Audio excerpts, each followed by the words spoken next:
O que você sabe sobre a paralisia cerebral? Infelizmente, a falta de informação faz com que muitas pessoas associem erroneamente a paralisia cerebral a uma deficiência mental e cognitiva. Se você também pensa assim, está na hora de mudar esse conceito.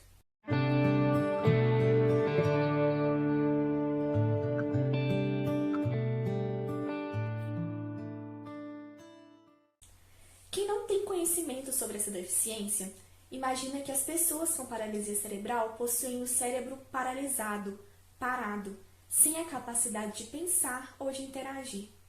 Mas, na verdade, o problema dessa deficiência é basicamente motor, ou seja, afeta os movimentos, com o intelectual inclusive preservado. Claro que há casos em que há comprometimento intelectual, em graus variados, e a gente vai falar sobre isso mais pra frente. A paralisia cerebral é um termo usado popularmente para denominar a encefalopatia crônica não progressiva. Vamos tentar simplificar. A encefalopatia significa que é uma patologia do cérebro. Crônica significa que as lesões são permanentes, ou seja, não possuem cura, embora as limitações possam ser trabalhadas em fisioterapia, terapia ocupacional e etc. Não progressiva significa que não piora ao longo do tempo. Essa encefalopatia crônica não progressiva refere-se a distúrbios do desenvolvimento motor e postural. Então, vai afetar a movimentação dos membros, a marcha, a capacidade de manter o corpo ereto, a postura ereta. A PC pode ser unilateral, afetando apenas um lado do corpo, ou bilateral, afetando os dois lados.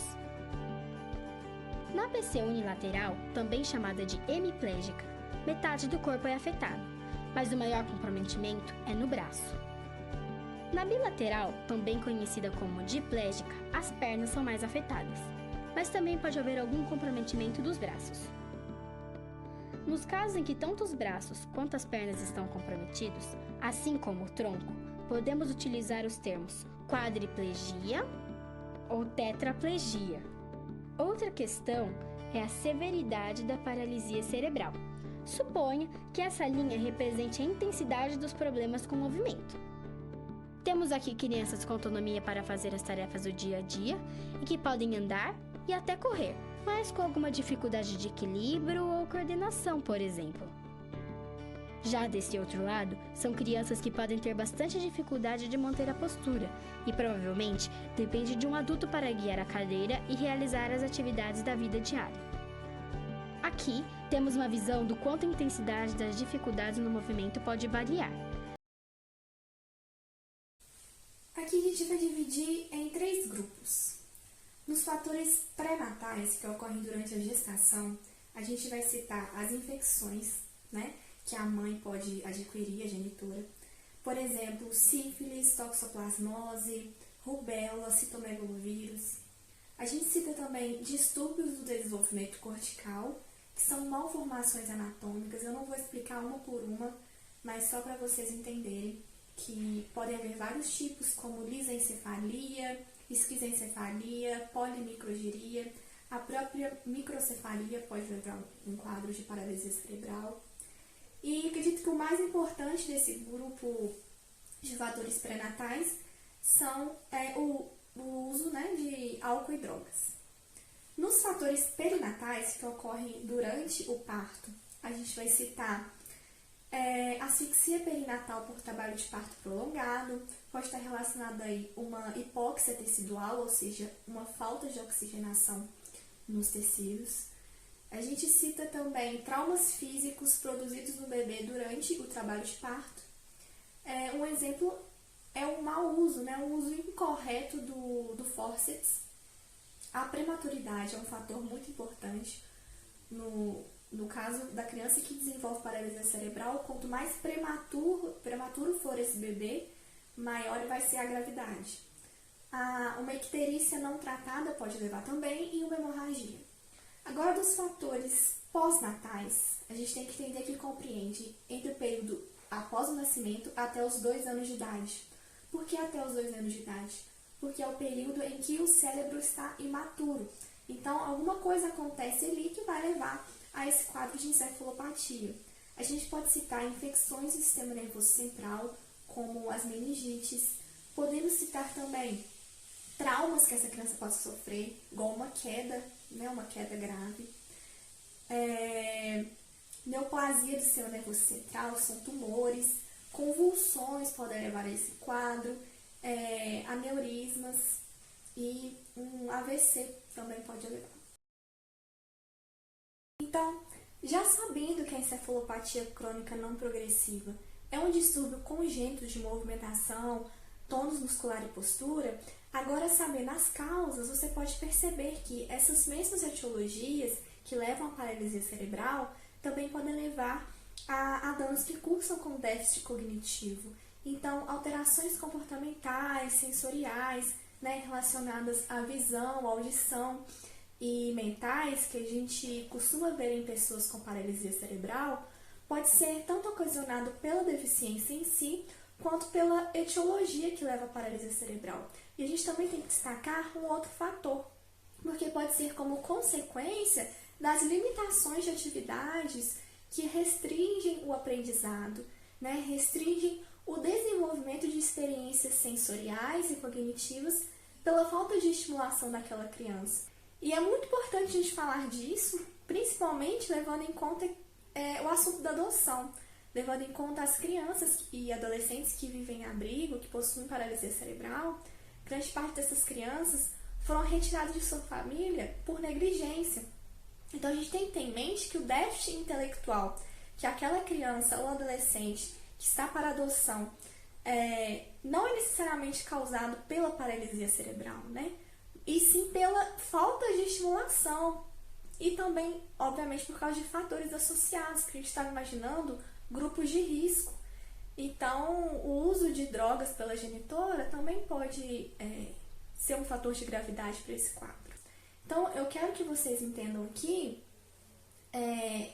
que eu não estou dizendo que na paralisia cerebral é só um dano motor.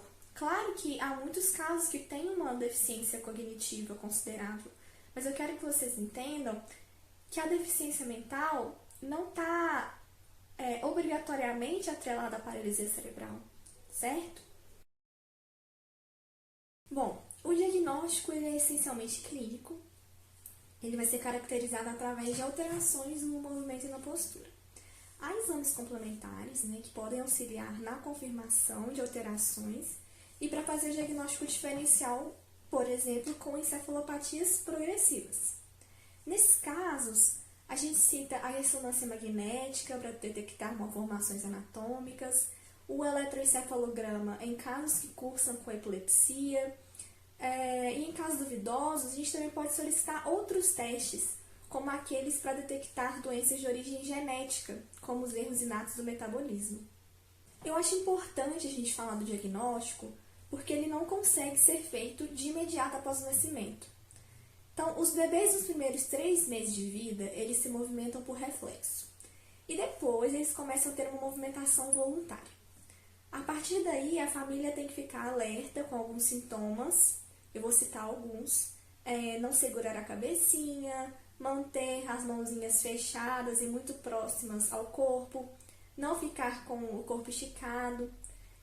Aí a gente vai dar uma olhada nos marcos de desenvolvimento, né? Com 6 meses a criança não senta ou não rola, com 9 meses ela não engatinha. Isso são sinais de alerta que a pessoa, né, a família, tem que tentar perceber e já procurar um profissional para poder iniciar desde cedo o estímulo na parte cognitiva, na parte da linguagem, né, e principalmente na parte motora. Por que é tão importante falar do diagnóstico, principalmente no tema de adoção de crianças? Porque essas questões não são somente para aqueles habilitados que escolhem adotar uma criança com deficiência, mas também é para aqueles que escolhem adotar um recém-nascido saudável, entre aspas mesmo.